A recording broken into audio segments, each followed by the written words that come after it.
Hey everybody, I am Sarah. Welcome back to Overkill Reviews. This is Banger's Heavy Metal Weekly Review Show. Before we jump in, of course, I'm supposed to tell you Patreon subscription. Alright, so this week I am reviewing the 6th studio album, which is also part 2 of a 2-album series so far, by a one-man, Australian, beautifully progressive, atmospheric black metal band that generally releases albums in the 2-hour-long range.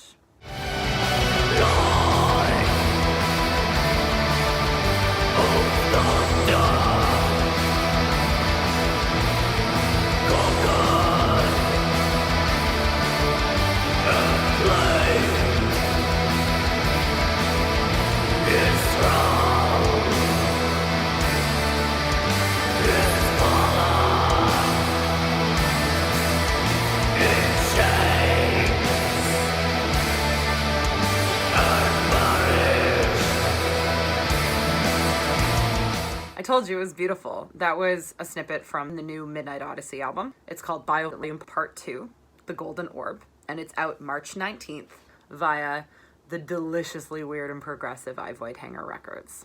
Before we jump into the review, I'm supposed to give you some context into who Midnight Odyssey is. This is definitely one of the most obscure bands that I think I've reviewed for Banger so far. It is a one-man Australian project that's formed in 2007, and they have released 2 demos, 6 albums, and 3 splits. So they kicked things off with their 2011 debut, which is called Funerals from the Astral Sphere, and with that debut, they immediately cemented the fact that he has a very strong singular vision of transcendental black metal with a heavy focus on astral themes and ambient sounds. It's like outer space black metal, I think, would probably be like there'd be like a rainbow and a planet shooting out of it. More you know, transcendental, atmospheric, astral space black metal. But throughout their tenure, they have largely held on to this focus, which is reflected on 2015's Shards of Silver Fade, and also 2019's absolutely magnificent Biolume Part 1 in Tartarian Chains, which is the record that I discovered Midnight Odyssey with. I love this record. It was released late in 2019, so I wasn't able to include it in my best of 2019 list for Banger. Then 2020 hit. So did the pandemic. Midnight Odyssey actually released 2 albums in 2020. Each of them did not have vocals or guitars. They were ambient synth albums. Both were well received by fans on Bandcamp at the very least, and seemingly ignored by the metal press. So now the band is back with Biolume Part 2. What version of the band are we going to hear within? All right, as per usual, I'm supposed to kick things off with the best parts. It's hard. How do you sum up a 2-hour album in a succinct way? Because a 2-hour album is not succinct by nature of the fact that it is 2 hours long. If you like dark space, if you like summoning, or if you like spectral lore, I think you'll like Midnight Odyssey. If you have no idea who I'm talking about, listen to more heavy metal, because these are all very interesting bands doing really cool takes on black metal. But on the 6th Midnight Odyssey album, we are treated to more expansive, beautiful, synth-laden, varied vocal approach, black metal, progressive metal. It's like this beautiful merging of many, many things. I think the first track, which is called Dawnbringer, is a really good summation of this type of dynamics. You can listen to what I mean here, because we can play clips again. So listen to the clip.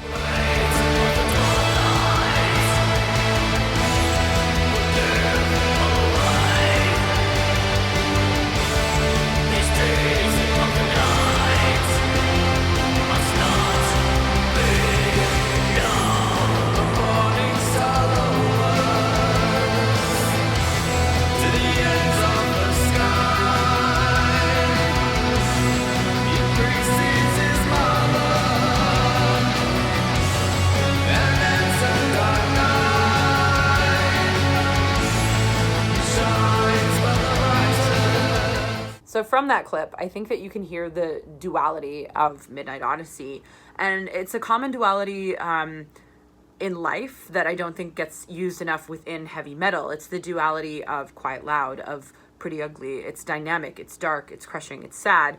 and Midnight Odyssey plays to that constantly in the record. Elsewhere on the album, you're going to hear all sorts of flourishes into the somewhat opposing styles that Peter, who's the guy who does Midnight Odyssey, that he so seamlessly integrates into this band.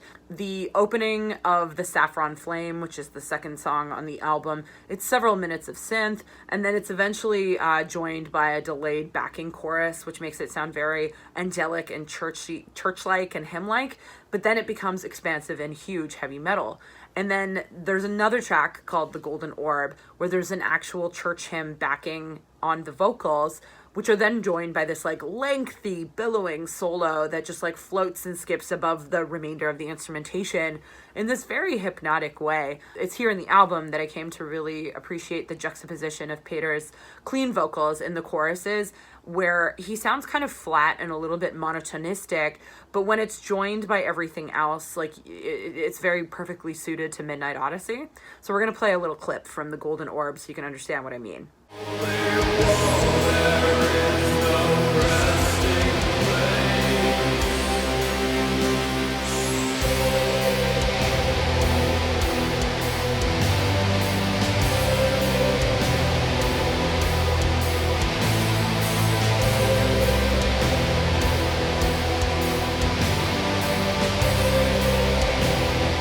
There, you can hear it. It's like the flat monotonistic, and then they've got the beautiful like, ah. It's just a nice juxtaposition. I really like that about this record. It feels like it's got a lot of moving parts, and a lot of them out of context, they wouldn't make sense, but when they're all put together, it just becomes very beautiful and a very unified singular vision. The last thing I want to talk about is the song The Rise of Thunder. Or Rise of Thunder, not The Rise of Thunder, Rise of Thunder, which is arguably the most black metal track of the entire album. It's got a really simple chorus, but when that's contrasted with the black metal howls to like the oohing chorus, the song really peaks, especially in the final 5 minutes, which I understand, like this album is very long, and I've only talked about the first 4 tracks so far, but I'm trying to more illuminate the feel of the album as opposed to like, you know, constantly hyperfixating on small details, because when you have 2 hours of music to choose from, like, it's expansive, it's big, it's a lot. It's a lot to absorb. This is a big piece of music, and I really think you should listen to it if you like big orchestral movements of music. If you want your black metal to be like blazing fast, tremolo picked, shrieking cacophony, then it's quite possible that you should ask your doctor if Midnight Odyssey is right for you, because I think that the answer is going to be no. But if you like music that is a little bit more like contemplative, then you should check them out, because it's really wonderful. For me personally, I actually did want more of this album to be more aggressive, but it's hard to say if that's because overall, like, my relationship with extreme metal and music in general has kind of changed since the beginning of the pandemic. I often find myself unable to listen to certain styles or genres because I'm just not in the mood for it. And I think with this album, I felt like I was in the mood for more black metal. But again, this might be related to the pandemic. I think a lot of us are emotionally affected by the fact that like millions of people have died, and like we're disconnected from our loved ones and from strangers alike, and like it sucks, and it's changing how we consume art and what art we enjoy. And I think a lot of people I've talked to anecdotally have said that they are enjoying more like soundtrack synth music, which makes sense. I myself am enjoying in spurts like way more aggressive stuff, and then indie rock, and other times it's a weird time. But it's not related. Is this personal thing gonna affect my role or my score? Let's find out. So I made mention that this record wasn't as immediately rewarding as Biolume Part 1, but I think that's because it was the album that made me discover Midnight Odyssey, and I really latched on to it extremely quickly. Furthermore, making a 2-hour album, like 4 albums in a row, is an extremely bold move, and one that very few bands, cough, Reverend Bizarre, cough, can actually like pull off in a compelling way. But Midnight Odyssey has done that. Each release has been played a lot on my turntable and on my iTunes or on my Bandcamp account. And I find myself listening to the entirety of every single release every time, which is a lot to say about an album. 2 hours is a long time to focus on a single record, but I've never skipped any of it. For this review alone, I listened to the record 9 times, which is 18 hours combined of listening to a record in a single week, which is a lot, but I never came to resent it or dislike it, and I think that that is a really clear indication of the way that this band unfolds like a beautiful flower. For all those reasons, I am giving this album 4 stars out of 5 here on Overkill Reviews. 4 skulls, not stars. Skulls, skulls, skulls. Time for the shoutouts. So first up, listen to the new album by French epic heavy metal band Herzel, Le Dernie Rempart, on March 15th via Cruz del Sur. It's wonderful. The band is singing in their native tongue. More bands should do that. We've talked about French heavy metal and French metal bands singing their native tongue before and how much I love it. Would love it if every person all over the world did that. It'd be fucking sick. Next up, American Black Thrashers Black Knife have recently released their new album, Murder Season. If you like goats, black hoods, coffee, dumpster diving on cocaine, you'll probably dig this one. Third up, do you like Girl School? If you don't, you're dumb. Then check out Nightmarr, who is a Swedish all-female heavy metal unit who released their album On Fire on February 26th.